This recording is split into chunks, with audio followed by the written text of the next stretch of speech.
Sarah Palin? Are you kidding me right now? I'm not kidding you. And listen, you guys are so right. Your ideas about resource development actually create the incentives for more resource development, more oil and gas to help secure the United States of America and to create jobs in Alaska. You guys are right on. God, you know what? I'm getting goosebumps. Yes. Because this is the first time we've heard you weigh in on this. And a lot of people have asked, in quite a while. What does Sarah think? What does Sarah think? What does Sarah think? Here's the thing that drives me crazy, Sarah, is that it used to be that we got really upset. Remember all the crap you took for doing this? I brought up the Arctic Cat jacket. Yeah, Remember that? You had Jay Ramrus and those morons wanted to sue me for, or claim some violation of ethics because I had logo on my coat. Yeah, I remember that. How come people aren't getting angry anymore, Sarah? What happened in the last 10 years? Did I miss something? Oh, they're buying into a lot of highly funded PR campaigns coming from those who are not putting Alaska first and the Alaskan residents who own the underground resources per our Constitution, which people forget. What's happening, too, is those who are buying into that, they need to remember, first, Bob and Mark, what crony capitalism is all about. Like you guys say, of course we're for resource development. We're capitalists, man, free market, libertarian thinking, more so than probably, I don't know, anybody else on the radio, you guys are. But crony capitalism is a problem in Alaska. Did people forget the Corrupt Bastards Club? There are still remnants of that in our state capital. They're doing it out in the open now, Sarah. Things they had to hide, they are now upfront and open about it, and we're just like, that's okay. Doesn't bother me. What? It's because there isn't enough pushback then. You guys are doing your part. You're pushing back.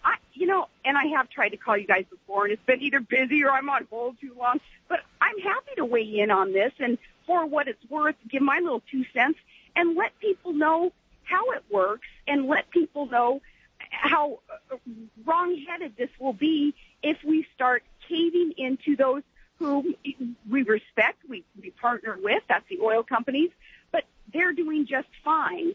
And our Constitution lays out that perfect blueprint for Alaska to be solvent and sovereign, and that's with resource development that benefits owners, the residents.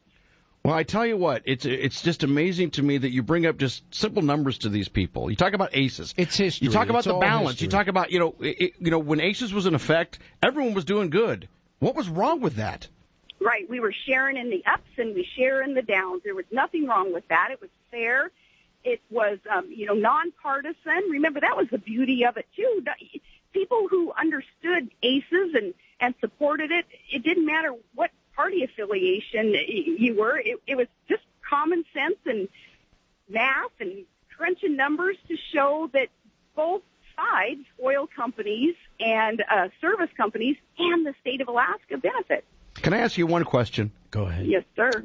If you had a crystal ball and you could go back to 2006, would you pick Sean Parnell to be your lieutenant governor? The people of Alaska chose. Okay, if you could go back and put someone else in there, would you? I knew I shouldn't call. No, stop. You guys, I'm kidding. You guys are good. Okay, let me ask you this then: Are you surprised by Sean Parnell, who was a huge opponent of ACEs? He was the Pied Piper with you with ACEs. He loved it.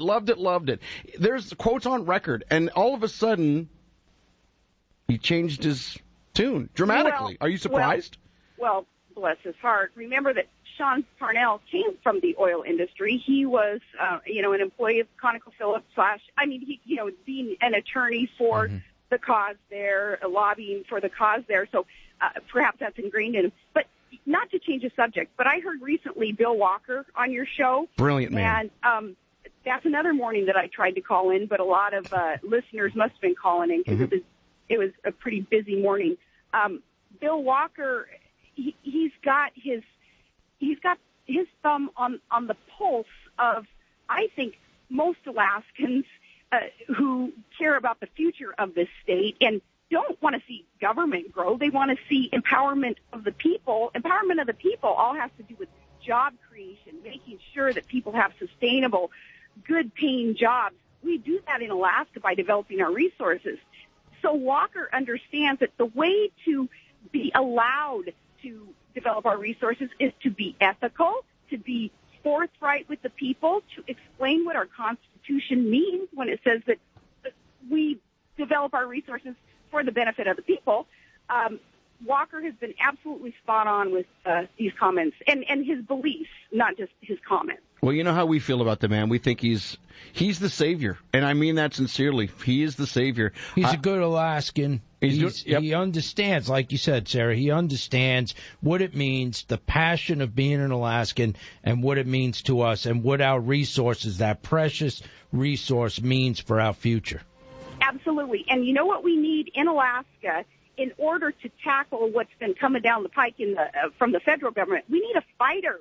We need somebody who's got the guts to stand up to Obama, to the far left, to those who want to, A, lock up our lands, B, engage in crony capitalism, which sets, on the national level, sets a horrible example for state legislatures and state capitals. We need a fighter to go against all that has gotten our country into the boat that we're in, which isn't good. Is Sean Parnell that guy? I want to make sure that we're tuned into all the debates and find out who the fighter is. And don't you agree with me? I mean, yes. It's blood and guts. Yeah, it is. And of course, I say that figuratively because I'm going to hear about a comment like that later. Yeah, sure. But bunch of wimps out there who can't understand what I say. But, we need a fighter. We need somebody who's going to stand up for this state, for the residents of Alaska, pushing back on those in the state and outside of our state who would engage in crony capitalism. Well, thank you for calling the show.